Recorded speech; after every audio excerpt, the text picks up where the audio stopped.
अस्सलामुअलैकुम रहमतुल्लाहि व बरकातुहू। इस चैप्टर में हमने इस जो ड्रग्स हमने पढ़ी थी पहले अलग-अलग हमने डिस्कस किया है एक एक टॉपिक को। अब हम इसमें समरीज़ करेंगे कि मेन इसमें क्या है हमने याद करने वाला और मतलब आपको कैसे याद हो जाए सारा। ठीक है, तो पार्किंसनिज़म हमने पढ़ा था कि नेचुरल होती है और ना नेचुरली अकरिंग होती है, एज के साथ रिलेटेड होती है, और जो दूसरी होती है वो ड्रग इंड्यूस होती है। जो नेचुरली अकरिंग होती है उसमें क्या होता है कि जो डोपामिनर्जिक न्यूरॉन्स होते हैं ना वो डिस्ट्रॉय हो जाते हैं और क्या कहते हैं ब्रेन में डोपामिन का लेवल कम हो जाता है। इस वजह से एसिटाइलकोलिन का इफेक्ट ज़्यादा हो जाता है और ट्रेमा, रिजिडिटी और ना ब्रैडिकाइनेसिया वगैरह जो है ना सिम्टम्स आ जाते हैं। ठीक है, अब इसके बाद जो है ना जो दूसरी पढ़ी थी हमने ड्रग इंड्यूस पढ़ी थी। ड्रग इंड्यूस में हमने 3 तरह की ड्रग्स पढ़ी थी, अमाइन डिप्लीटिंग ड्रग्स, एंटीसाइकोटिक्स और जो है ना एमपीटीपी। ठीक है, जो एंटीसाइकोटिक ड्रग्स हैं फेनोथाइजीन वगैरह, ब्यूटारफिनोन वगैरह, वो डोपामिन रिसेप्टर्स को ब्लॉक कर देती हैं। इस वजह से जो है ना वो ड्रग इंड्यूस हो जाती है। और एजरपाइर क्या करती हैं, वो उसकी अमाइन डिप्लीट करती है, लाइक उसकी रिलीज़ को इनिबिट कर देती हैं, डोपामिन के लेवल को साइनेप्टिक क्लेफ्ट में कम कर देती हैं, उसकी वेसिकल में पैकिंग को इनिबिट करेंगे, रिलीज़ इस वजह से इनिबिट हो जाएगा। ठीक है, और जो एमपीटीपी है ये मेप्रिडीन एनालॉग है, ये इरिवर्सिबल पार्किंसोनिज्म कराता है और इसको ट्रीट करने के लिए मोनोमीन ऑक्सीडेज इनहिबिटर्स देते हैं जो कि क्या करते हैं, जो लीवोडोपा है या एल्डोपा जो हम ट्रीटमेंट में फिर आगे यूज़ करेंगे उसके जो मेटाबॉलिज्म है उसको इनहिबिट कर देता है। अब ड्रग थेरेपी की बात करें, ड्रग थेरेपी में हमने 3 चीज़ें देखनी है। एक तो ये कि हमने डोपामिन के या तो ये हो सकता है कि हमने डोपामिन के लेवल को बढ़ा दें, या फिर यह डोपामिन रिसेप्टर एगोनिस्ट देंगे जो कि डोपामिन रिसेप्टर्स पे जाके एक्ट करें और ना डोपामिन की एक्टिविटी बढ़ जाए, या फिर ये होता है कि हम ना एसिटाइलकोलिन के इफेक्ट को ब्लॉक कर दें एंटी मस्कैरिनिक्स देके। तो उसमें पहली है लीवोडोपा जो है ना क्यों यूज़ करते हैं, क्योंकि डोपामिन जो है ना उसकी बायोअवेलेबिलिटी भी कम होती है और वो ब्लड ब्रेन बैरियर को क्रॉस नहीं करती, इस वजह से लीवोडोपा देते हैं। ठीक है, लीवोडोपा एमाइनो एसिड ट्रांसपोर्टर को क्रॉस करके जो है ना ब्रेन में जाती है। लीवोडोपा जो है ना ब्रेन में जाती है और जो है ना इसको पहले पेरिफ्री में देख लें। एल्डोपा जब पेरिफ्री में हमने दी ब्लड में फिर रही है तो क्या करती है, यहाँ पे इसके 2 एंजाइम इस पे एक्ट करते हैं, डोपा डीकार्बोक्सिलेज इसको एक्ट करते हैं, डोपामिन में कन्वर्ट कर देते हैं।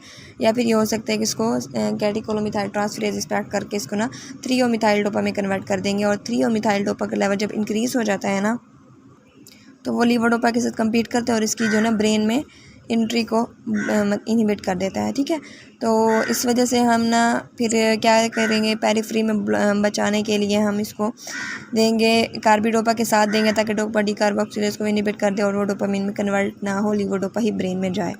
दूसरा ये है कि कॉम्ट इनहिबिटर्स दे देंगे, एंटाकापोन है, टोलकापोन है। उसमें ये याद रखना कि जो एंटाकापोन है सिर्फ पेरिफ्री में एक्ट करता है जबकि टोलकापोन CNS में भी एक्ट करता है, कॉम्ट को इनहिबिट करता है। ठीक है, अब जो है ना ये COMT inhibitor dopa decarboxylase inhibitor दे दिया। अब ये ब्रेन में पहुंच के ब्रेन में जाके दोबारा इस पे डोपा डीकार्बोक्सिलेज एक्ट करता है, डोपामिन में कन्वर्ट कर देता है।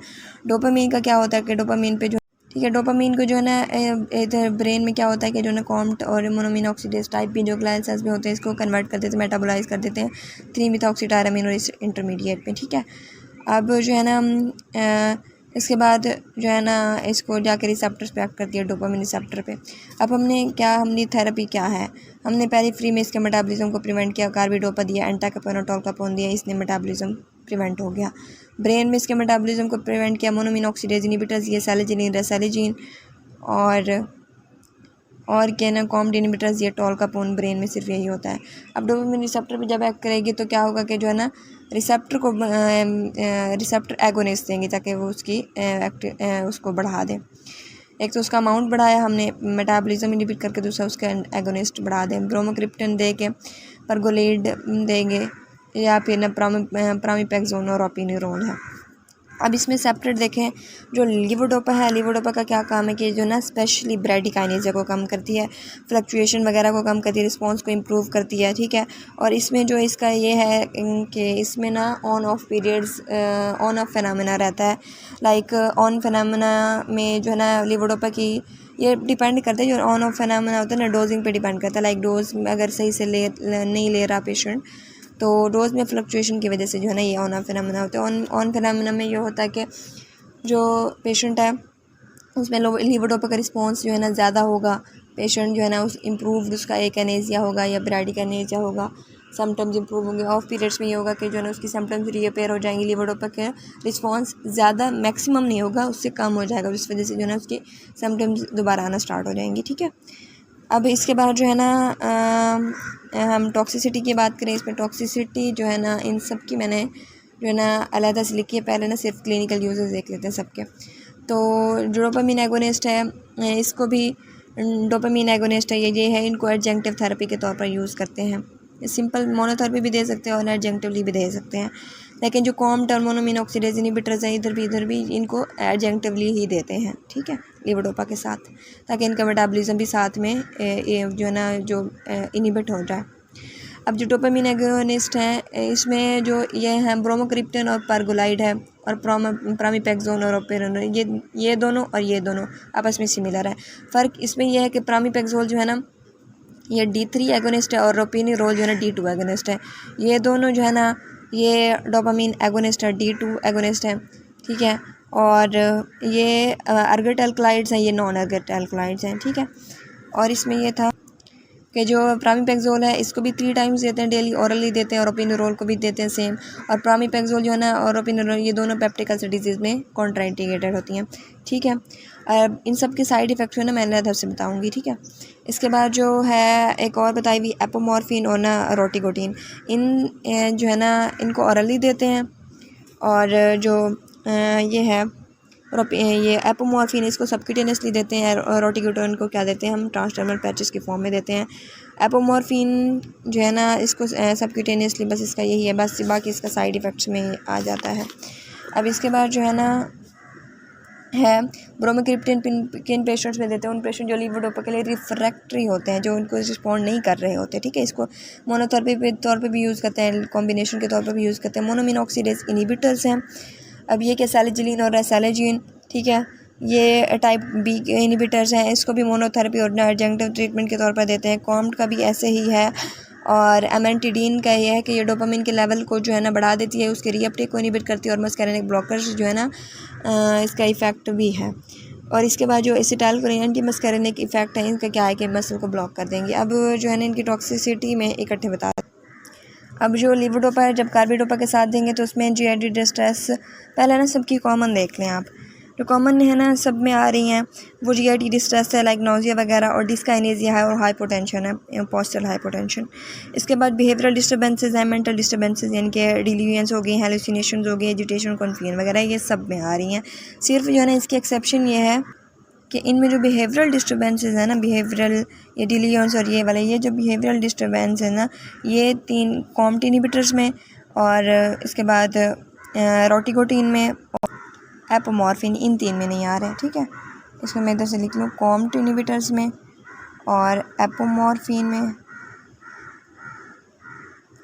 और रोटिकोटिन में। ठीक है, ये जो है ना ये नहीं आ रहे बिहेवियरल डिस्टर्बेंसेस इनमें, बाकी सब में बिहेवियरल डिस्टर्बेंसेस और ये GI डिस्टर्बेंसेस, डिस्काइनेसिया, हाइपोटेंशन वगैरह ये सब में है। ठीक है, अब जो है ना लीवोडोपा का याद रखने वाला बाकी सारे सेम है कि इसमें एनोरेक्सिया है। ठीक है, और नोजिया, एंग्जाइटी वगैरह, मेंटल डिस्टर्बेंसेस वो हो गए। इसमें एक और चीज़ याद रखनी कि जो है ना डिस्कलरेशन ऑफ यूरिन होती है। इसके बाद मोनोमिन ऑक्सीडेज इनहिबिटर्स में इंसोम्निया वगैरह बाकी सारे सेम है, नोजिया, डिस्काइनेजिया वगैरह, विजुअल हेलुसिनेशंस। ठीक है, इसके बाद जो है ना ये विजुअल हेलुसिनेशन सब मैंने ना इनको टिक कर लिया और हाईलाइट कर लिया, जो याद करने वाले बाकी सबके सेम है। ठीक है, तो इसके बाद इसमें विजुअल हेलुसिनेशन वगैरह और कॉम्ट इनहिबिटर्स में क्या है कि जो है ना ये orange discoloration of the urine है, और टोलकापोन के साथ एसोसिएटेड है लिवर टॉक्सिसिटी। ठीक है, इसके बाद डोपामिन एगोनिस्ट आ जाएँ, उसमें भी नोजिया ये सारी सेम आ रही हैं, डे टाइम स्लीपीनेस वगैरह सेम आ रही है। एक चीज़ देख लें कि इसमें डे टाइम स्लीपीनेस है, और जो हमने इधर पढ़ा था उसमें इंसोम्निया था मोनोमिन ऑक्सीडेज इनहिबिटर्स में। ठीक है, ये चीज़ भी देख लें, इसको मैं ना इंसोम्निया और ठीक है। इसके बाद जो है ना जो डोपामिन एगोनिस्ट है उसमें जो है ना एपोमॉर्फिन के साथ एसोसिएट होती है इमेसिस, बहुत ज़्यादा सीवियर इमेसिस होती है। तो इसमें जो है ना जब अगर एपोमॉर्फिन देनी हो तो 3 दिन पहले प्री ट्रीटमेंट विद हम एंटीमेटिक ड्रग्स देते हैं, ठीक है। इसके बाद जो पल्मोनी और कार्डियक फाइब्रोसिस है, जो है पल्मोनी इन्फिल्ट्रेट्स एक्यूमुलेट हो जाते हैं और जो है ना कार्डियक भी इफ़ेक्ट्स, और इसके अलावा जो है ना एरिथ्रोमिलाजिया भी होता है ब्रोमोक्रिप्टन में, ये आप याद रख लें, ठीक है। एरिथ्रोमिलाजिया और ना फाइब्रोसिस ब्रोमोक्रिप्टन के साथ ये याद रखनी। एंटी मस्कैनिक्स के साथ हमें पता है पढ़ा कि इनका क्या होता है कि यूरिनरी रिटेंशन कराती हैं, कॉन्स्टिपेशन कराती हैं, ड्राई माउथ ब्लड भी, ये हमें पता है पढ़ा, ठीक है। बस इसमें याद रखने वाली ये चीज़ें जो मैंने हाईलाइट कर दी हैं। अब इसके बाद जो वो था ना, ये drugs for other movement disorders, उसमें एसेंशियल ट्रेमर्स में बीटा ब्लॉकर्स देते हैं, याद रखनी है, और साथ में एंटी एपिलेप्टिक्स दे सकते हैं, लेकिन मेन बात जो है आपने याद रखनी है कि बीटा ब्लॉकर्स देते हैं, ठीक है। बीटा ब्लॉकर्स ट्रेमर्स को कंट्रोल करने के लिए। हंटिंगटन कोरिया में 2 तरह की ड्रग्स यूज़ करेंगे, अमाइन डिप्लीटिंग और D2 एंटागोनिस्ट, हैलोपेरिडोल, डायज़ेपाइन और टेट्राबेनाजिन। टॉरेट सिंड्रोम में D2 blocker pimozide. Drug induced dyskinesia में, जो एक्यूट डिस्काइनेजिया, उसमें बेंस्ट्रोबिन, डाइफेनहेड्रामीन। अब बेंस्ट्रोबिन क्या है कि M1 M ब्लॉकर है, और डाइफेनहेड्रामीन क्या है, H1 ब्लॉकर है, ठीक है। इसको पेरेंटली देते हैं, ये हिस्टामिन वाले चैप्टर में भी है कि जो है ना डाइफेनहेड्रामीन जो है ना इसको देते हैं एक्यूट डिस्टोनिया के ट्रीटमेंट के लिए। टार्डिव डिस्काइनेजिया है, उसमें वी मैट इनिबिटर देंगे, ड्यूट्रीबेनाजीन और ना वेलबेनाजीन। विल्सन डिजीज़ में पेनिसिलामिन, RLS में प्रामीपेक्सोल, नोरोपेनिरोल, डोपामिन एगोनिस्ट, ठीक है। अब इसमें ये बात भी थी कि डिस्कलरेशन ऑफ यूरिन जो है ना ज़्यादा प्रोमिनेंट कॉम्ट इनिबिटर्स में होती है, लिवोडोपम भी होती है लेकिन कॉम्ट इनिबिटर्स में होती है, और डिस्कलरेशन, ठीक है। अब इसके बाद next chapter anti psychotic start